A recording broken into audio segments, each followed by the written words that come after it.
केंद्र सरकार ने industrial relation code amendment bill 2026 को लोकसभा में पेश किया है। औद्योगिक संबंध संहिता संशोधन विधेयक को लोकसभा में पेश करने का आखिर कारण क्या है, तो आज के इस वीडियो में हम इसको समझते हैं और यह भी समझते हैं कि industrial relation code amendment bill है क्या, इसके बारे में, इसकी पृष्ठभूमि समेत सभी प्रश्नों के जवाब आज आपको मिलेंगे।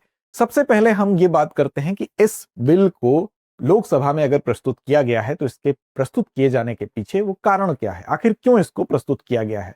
तो देखिए, औद्योगिक संबंध संहिता, जिसको इंडस्ट्रियल रिलेशन कोड हम अमेंडमेंट बिल कह रहे हैं, उससे पहले यह समझना जरूरी है कि औद्योगिक संबंध संहिता 2020 जो थी वो क्या थी।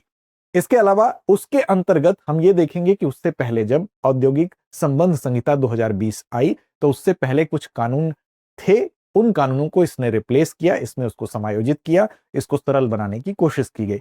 तो उसके पहले के जो श्रम कानून थे उनको निरस्त करने की जो कानूनी स्थिति है, उस स्थिति को स्पष्ट करने के लिए ही केंद्र सरकार ने industrial relation code amendment bill को प्रस्तुत किया है, क्योंकि कुछ किसी को कंफ्यूजन ना हो। यानी कि ये जो नया कानून, जो नई संहिता आई थी औद्योगिक संबंध संहिता 2020, उसके आने के बाद कुछ कानूनों का निरसन हो गया था, यानी कि उसको हटा दिया गया था। जो पुराने कानून थे, पूर्ववर्ती कानून थे, तो उस निरसन को वैधानिक परिणाम ही माना जाए, किसी के मन में यह कंफ्यूजन ना हो कि कहीं वो कार्यकारी तो नहीं थे।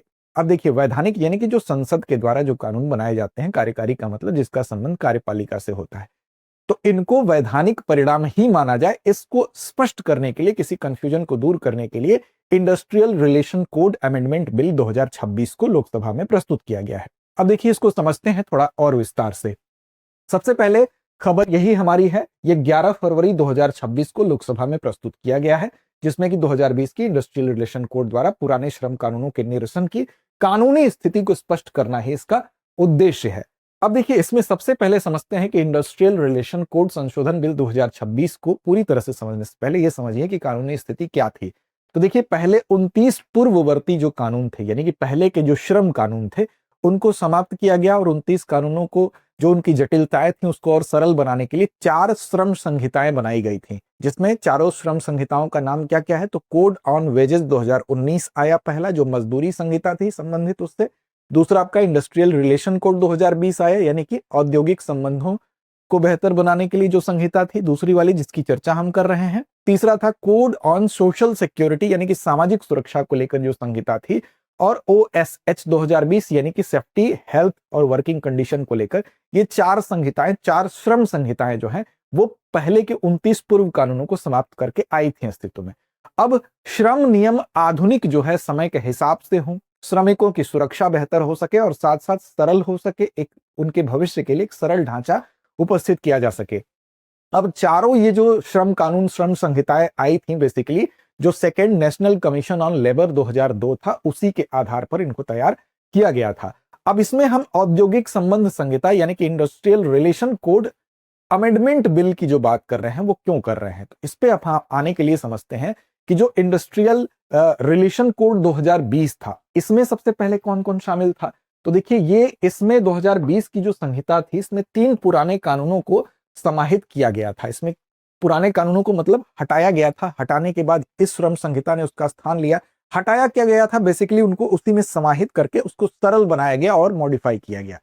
इसमें कौन कौन 3 पुराने कानून थे, तो देखिए यहां पर सबसे पहले ट्रेड यूनियन एक्ट 1926 का था, स्टैंडिंग ऑर्डर एक्ट 1946 का था और इंडस्ट्रियल डिस्प्यूट एक्ट 1947 का था। अब इनको मर्ज किया गया, इनमें कुछ चीजों को सुधारा गया और 2020 की जो संहिता है, इंडस्ट्रियल रिलेशन कोड 2020 वाला है, उसको तैयार किया गया। अब यहां पर इसमें एक धारा इसकी है, उस धारा को धारा 104 यानी कि इसका जो अनुच्छेद कह लीजिए, धारा कह लीजिए, जो 104 है, वो उसको आपको ध्यान रखना है। क्या है इसकी धारा?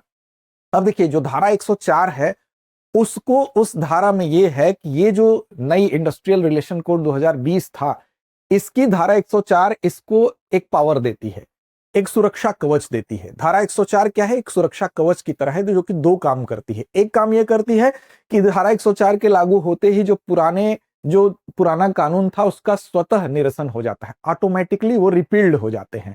और दूसरा, पुराने कानून स्वतः समाप्त होने के साथ साथ मतलब उसके लिए सरकार को अब किसी नोटिफिकेशन को निकालने की जरूरत नहीं है, बल्कि पुराने कानूनों का स्वतः निरसन धारा 104 के तहत हो जाता है। और दूसरा काम क्या है कि जो पुराने कानूनों के तहत अगर कोई कार्यवाही हुई है तो उस कार्यवाही को वो सेव करता है, उसकी सेविंग होती है और वो आगे कंटिन्यूटी उसकी बनी रहती है। यानी कि अगर पुराने कानून जो है वो स्वतः निरसित भी होते हैं पहले काम के अंतर्गत, धारा 104 के अंतर्गत, और अगर उसके अंतर्गत उस तिथि से पूर्व कोई कार्यवाही हुई है तो भविष्य के लिए उसकी सुरक्षा भी होती है।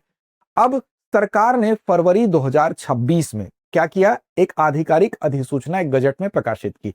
उसमें यह बात स्पष्ट किया गया कि जो पुराने कानूनों का निरसन है वो वैधानिक है, यानी कि संसद द्वारा बनाए गए कानूनों के अंतर्गत है, न कि एग्जीक्यूटिव एक्शन है। एग्जीक्यूटिव एक्शन अगर कोई होगा तो अगर कोई भी निरसन, किसी भी कानून को हटाया जाना अगर एग्जीक्यूटिव एक्शन के तहत होता है, यानी कार्यपालिका के अंतर्गत अगर वो होता है, तो उसके लिए एक शब्द यूज किया जाता है प्रत्यायोजित विधान। तो वो प्रत्यायोजित विधान के अंतर्गत आएगा। लेकिन अगर वो संसद के द्वारा जो विधि बनाई गई है उसके तहत अगर वो लागू होता है तो वो प्रत्यायोजित विधान नहीं होता है। तो सरकार यही स्पष्ट करती है इस नोटिफिकेशन के माध्यम से फरवरी 2026 में कि आधिकारिक अधिसूचना के माध्यम से कि ये पुराने कानूनों का निरसन जो था वो क्या था, वैधानिक था, न कि एग्जीक्यूटिव एक्शन था। अगर एग्जीक्यूटिव एक्शन वो होता तो एग्जीक्यूटिव एक्शन में होने की वजह से उसको प्रत्यायोजित विधान के अंतर्गत माना जाता।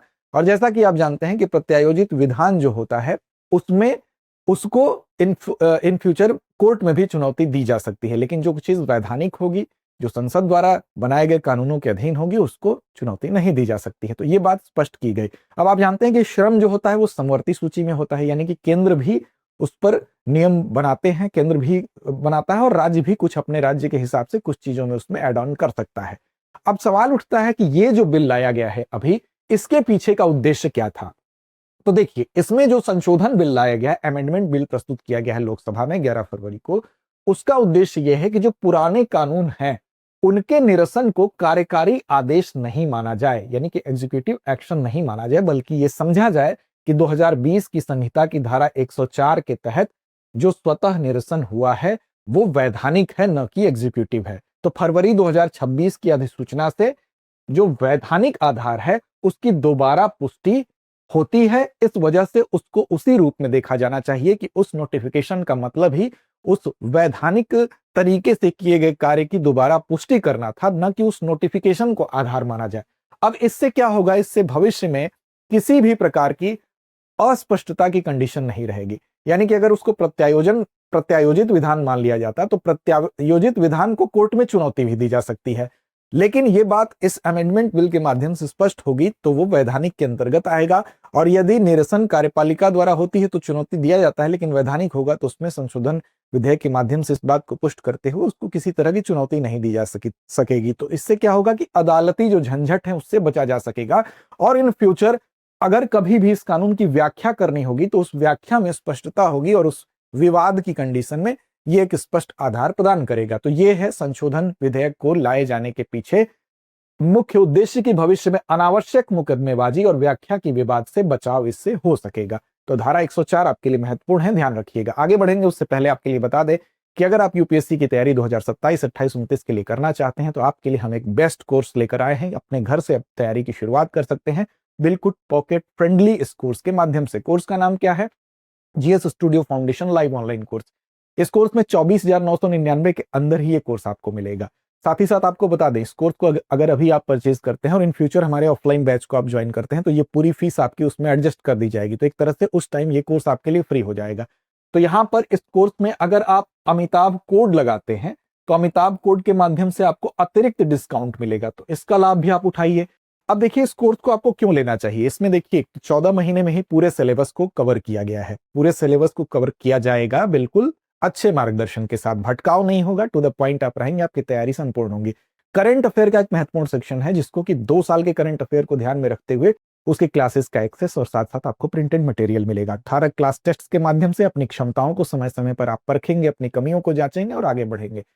इसके अतिरिक्त और बहुत सारी खूबियां हैं। बैच की बात करें तो हिंदी, इंग्लिश और इंग्लिश तीनों माध्यम में बैच उपलब्ध है, तो इसका लाभ आप उठा सकते हैं। दृष्टि लर्निंग ऐप को डाउनलोड करेंगे तो वहां पर जब परचेज के ऑप्शन पर जाएंगे आप तो अमिताभ कूपन कोड का इस्तेमाल करेंगे, अतिरिक्त डिस्काउंट आपको मिलेगा। इसके अलावा भी कोई डाउट है तो हमारा नंबर है 8750187 501 इस पर कॉल करिए, वो दुविधा भी दूर होगी। डिस्क्रिप्शन में एक लिंक भी होगा, वहां से भी आप इस कोर्स तक पहुंच सकते हैं। चलिए अब अभ्यास प्रश्न की जिम्मेदारी आप पर छोड़ते हैं। अभ्यास प्रश्न यह है कि श्रम विषय संविधान के किस सूची के अंतर्गत आता है? संघ सूची, राज्य सूची, समवर्ती सूची या कोई सूची में नहीं आता है? तो इस प्रश्न का जवाब दीजिए। चैनल को सब्सक्राइब कर लीजिए जिससे कि हमारी नोटिफिकेशन आप तक पहुंचे, हमारे परिवार में सम्मिलित होइए। आपके एक सब्सक्रिप्शन से हमें और बेहतर करने की प्रेरणा मिलती है। साथ ही साथ डिस्क्रिप्शन के में लिंक होगा, उसको मत भूलिएगा। और दृष्टि आईएएस यूट्यूब इस नाम से हम उपलब्ध हैं टेलीग्राम चैनल पर भी, तो वहां भी जुड़िए। इस कार्यक्रम की लिंक वहां पर उपलब्ध होगी। लड़ते रहिए, अपने लक्ष्य की ओर बढ़ते रहिए। अब एग्जाम की तैयारी को और बेहतर करने के लिए हमारे चैनल को लाइक, शेयर और सब्सक्राइब करना ना भूलें।